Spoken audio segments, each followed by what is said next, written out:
Welcome to the C.S. Joseph podcast. I'm your host, C.S. Joseph, back for another Acolyte question this evening. Tonight's question: is a secure woman a good choice for a sexual relationship? Which is a very fascinating question. Most people would think that this question is kind of vanilla, but not me. I see a question like this and I'm just like, okay, I need to stop here for a second and think about this, because this is actually mega cerebral. Because it is a very cerebral question.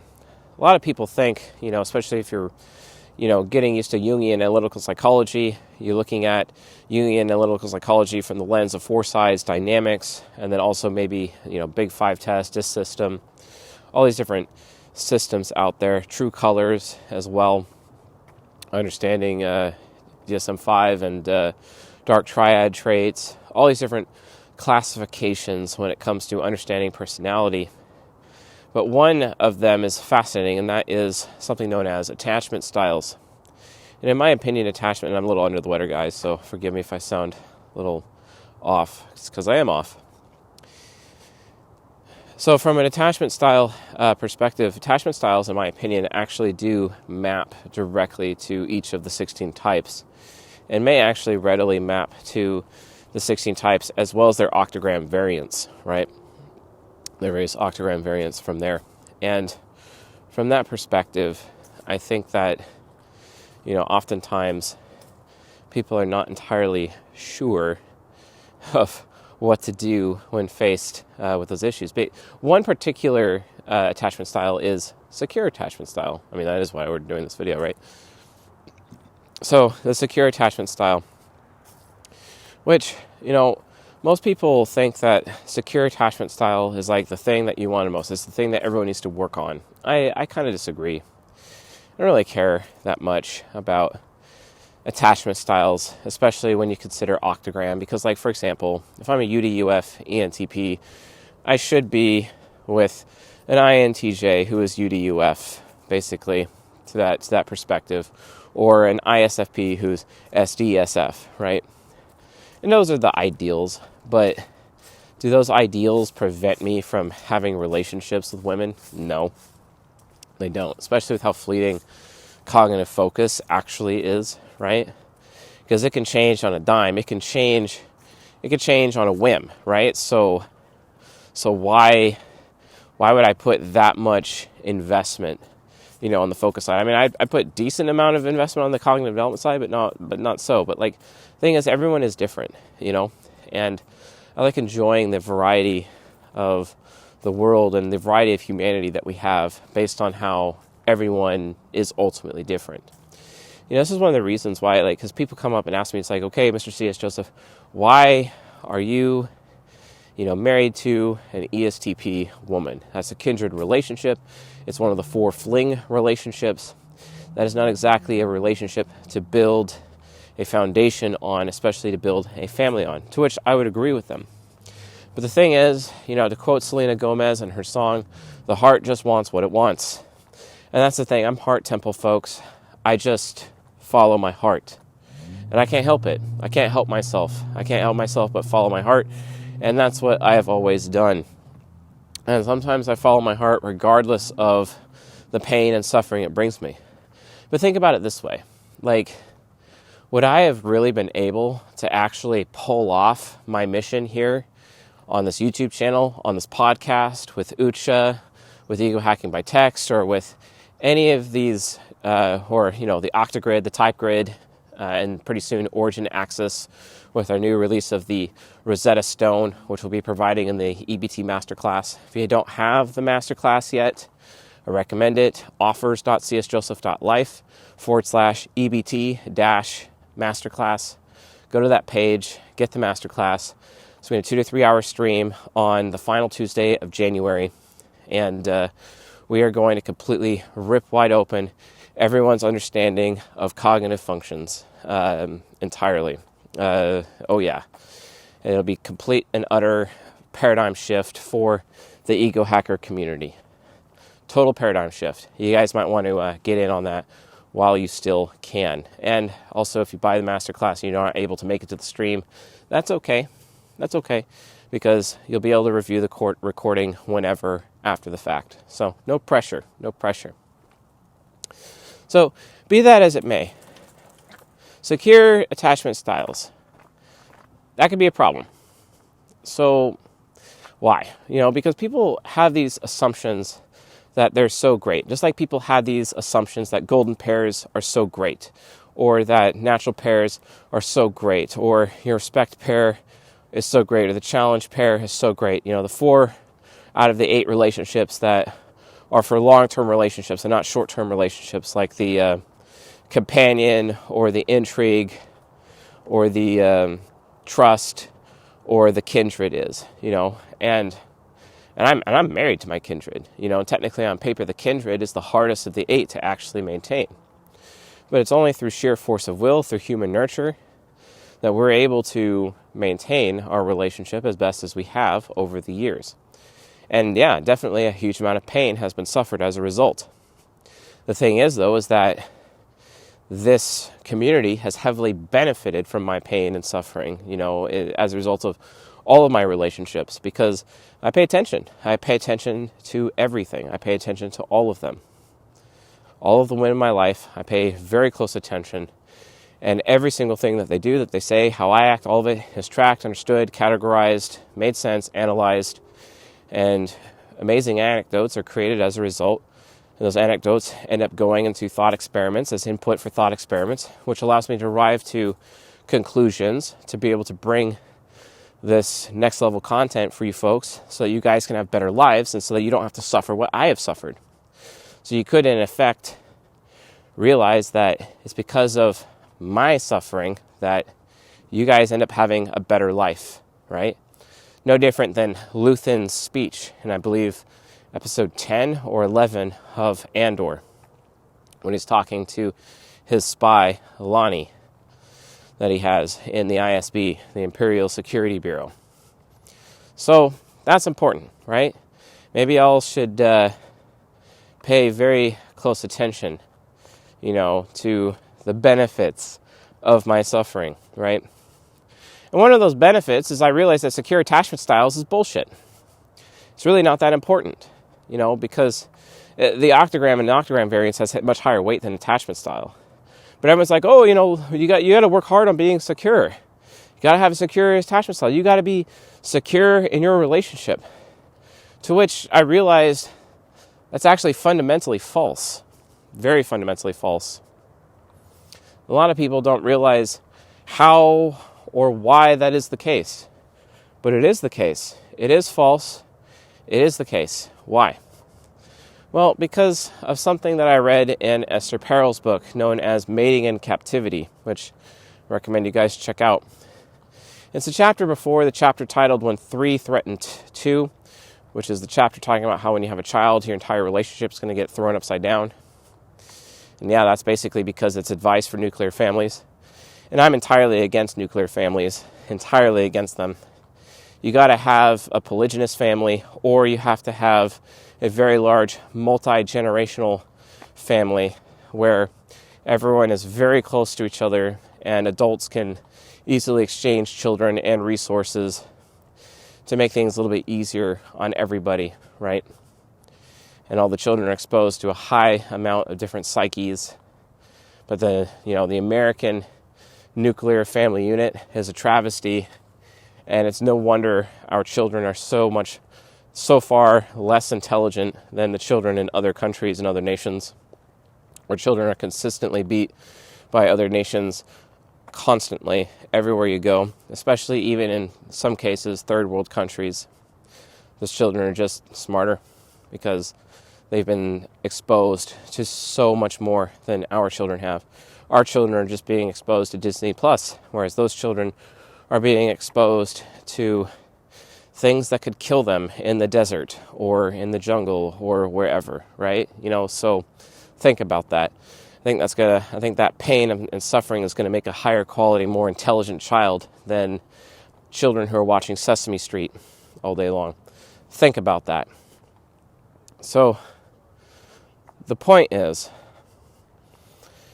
being secure attachment style or being secure within the context of a relationship isn't actually helpful. And this is shown why in Esther Perel's Mating in Captivity.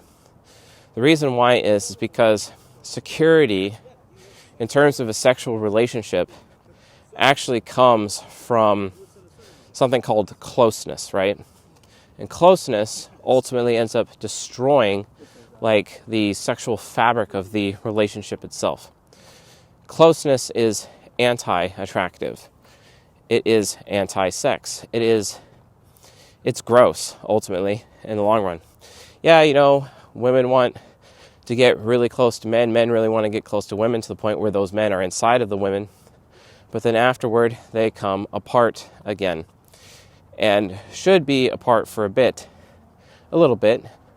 Maybe as long as like 24 hours, who knows? Maybe as long as 20 minutes, who knows? I don't know. But the point is that without sexual tension, without anxiety, without insecurity, the relationship attraction just breaks down, and the sexuality of the relationship itself breaks down. Therefore, closeness is the killer of any sexual relationship. This is why men that I coach, I tell them consistently that if they are in a sexual relationship, they need to make sure that they are introducing tension into the relationship in whatever capacity in order to keep the sexual relationship alive. Because the closer they are to their women, then the sexual relationship is going to die, basically. And this comes from the old adage, absence makes the heart grow fonder. It's from the Disney's Robin Hood film, where Robin Hood is courting Maid Marian. And that's basically how that works. Absence makes the heart grow fonder because of sexual tension, because of anxiety. So men, when you're in a relationship with a woman, introduce some anxiety. Because the reality of the situation is, and this is a very bold statement, a woman who is secure in her relationship is ultimately a bad woman for the relationship. You do not ever want your woman to be 100% secure in the relationship. That is you as a man allowing her to get way too close to closeness. And there's not enough tension. There's not enough anxiety. You as a man need to be unpredictable. You as a man need to have conversations with other women, interactions with other women to increase that competition anxiety in your woman. Maybe even go so far as to have a polygynous lifestyle where you do actually have sexual relationships with other women and your woman is aware of that, etc. Because it leverages competition anxiety, it leverages dread game basically to a point. Because they realize that in order to keep you, they have to compete for you, right? And it's so fascinating because you've got this huge debate with the women in the sexuality special interest group on the Ego Hackers Discord server. If you want to get on that Discord server, just go to discord.gg/Ego Hackers and authorize and get on in, and then scroll to the bottom, find the Sexuality SIG, SIG, Special Interest Group, and then click the I accept button, and then you'll be added into the channels. And you can have discussions in the most active channel on the server, which is the Female Issues channel, right? So, but one of the things that was brought up by some of the girls earlier today was that, well, what about favorites? Like, if you're in a polygynous relationship, does the man play favorites? To which I respond, no. The man does not play favorites. He does not have favorites. And then I argue, if a man does have favorites, it's not his fault, nor is it his responsibility. Because, for example, if I were to come home to one of my women and she cusses me out the second I walk through the door, I'm just going to immediately turn around and leave. And then go home to another woman, basically, right? And then for the next 24 hours or maybe that entire week, the woman that cussed me out, based on her actions, made the other woman that I went home to my favorite for the time being, right? And that is based on her choice. That is based on her actions. We judge women based on their actions. We don't judge them based on their words. Because women and their words, they change their minds so much. And you can't really trust the judgment of women when compared to their perception. You absolutely can trust their perception. That's why, it's said that women are the neck, but not the head. Men are the head. They're there to be decision makers. But the decision maker doesn't always have all of the information.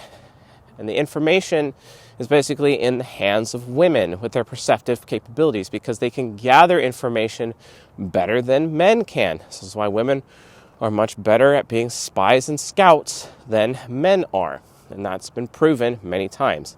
And that's why if there aren't any women around to fulfill that role, then feminine males of feminine types, like the ENTP, for example, are the best spies and scouts out there because of how feminine they are, right? It's because they have higher perceptive capabilities. So, but women in general struggle with having good judgment, because their judgment and proof of proper judgment, because their judgment is based on emotions, not based on logic or rationale.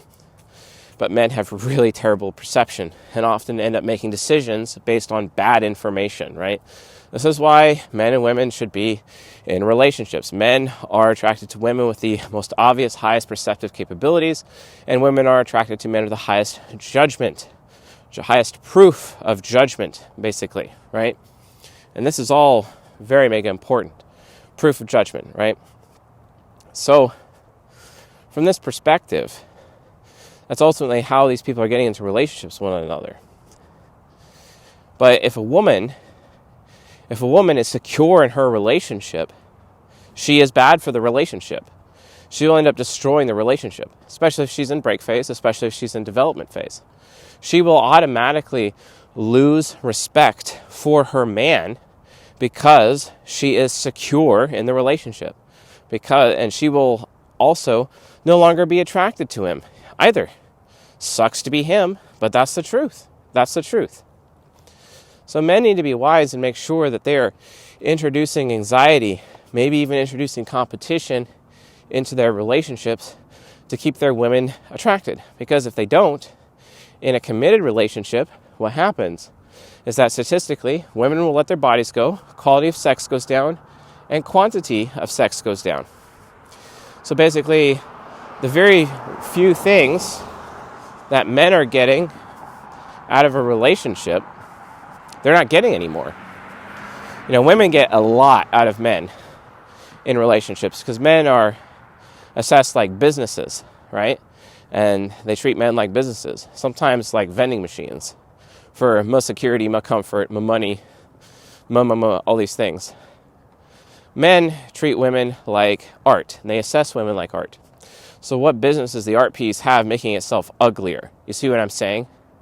So when that happens, there's a problem. So to keep that art piece from decaying, got to introduce some anxiety, got to introduce some tension, got to introduce some competition in order to keep that playing field healthy, to keep your Venus in orbit of you, the sun, of your solar system. She needs to be in proper orbit. She needs to understand that if she gets out of orbit, well, then you are going to get a different Venus who will orbit you properly.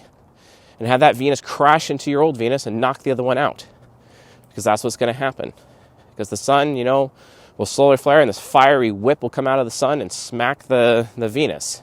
Be like, hey, get back in proper orbit. Or there'll be another Venus coming right in to, ping pong you out. Or just like a pool table, like a cue ball hitting another ball and pushing the other one out of orbit entirely. Because that's what will happen, Because the more you make a woman secure in a relationship, the more she feels irreplaceable. The more she feels irreplaceable, the more disrespectful she becomes, the worse she is as a woman. So you have to consistently introduce tension.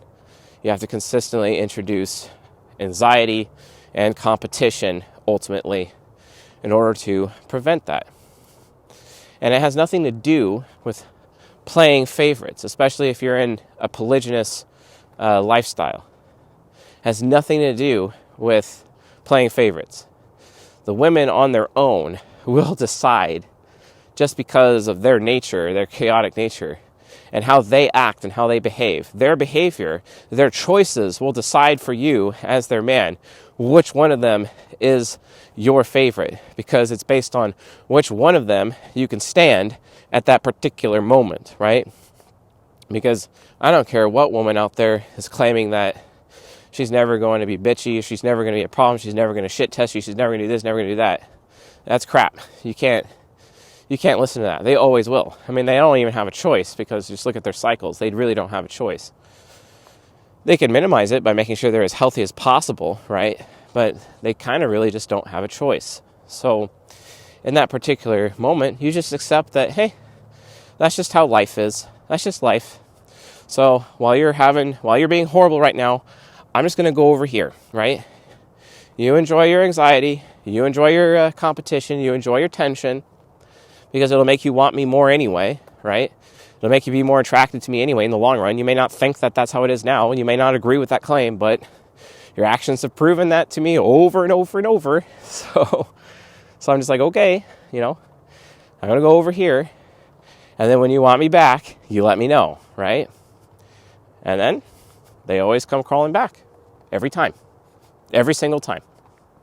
There's nothing wrong with that. It's just how life works. So it's not about playing favorites. It's not about security. Never, ever allow a woman to be secure in their relationship. The second you do that is the second you lose her. The second you lose that is the second that she becomes a burden on you as a man. And that is true of all women, of all the 16 types. I don't care how feminine she is. I don't care how masculine she is. I don't care what her octagram is. I don't care what her type is. It doesn't matter. It applies. It applies to all of them, because gender, biological gender, still supersedes Jungian analytical psychology. It still supersedes the 4 sides of the mind. And you have to remember that. You always got to keep that in mind. Gender matters. Women are so self-centered, and they're so solipsistic. They're so entitled and so focused on themselves. And also, combined with their lesser judgment when compared to men, and then combine that with their higher level of perception, where they can gather so much information, they just don't know what to do with it. And men suck at gathering so much information, but they know what to do with it when they have it, because they're just better at decision making, right? The woman is the neck and the man is the head. If you haven't watched the explanation in My Big Fat Greek Wedding, then what the hell is your problem? That's a great film.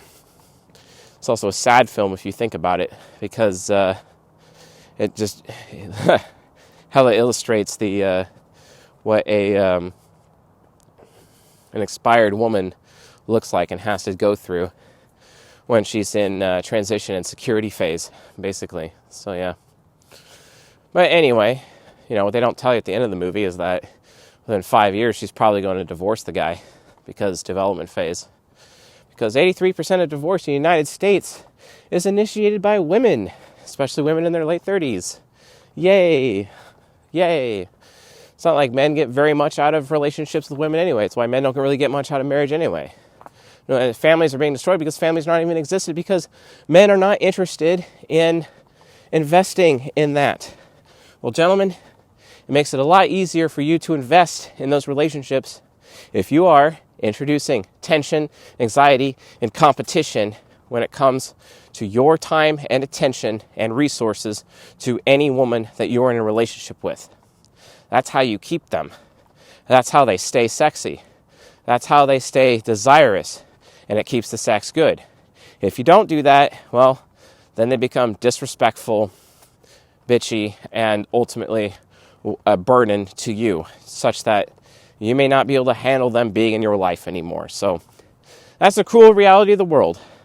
So the bottom line is this: a secure woman who is secure in her relationship is bad for the relationship. Thanks for watching, folks. I'll see you guys in the next video.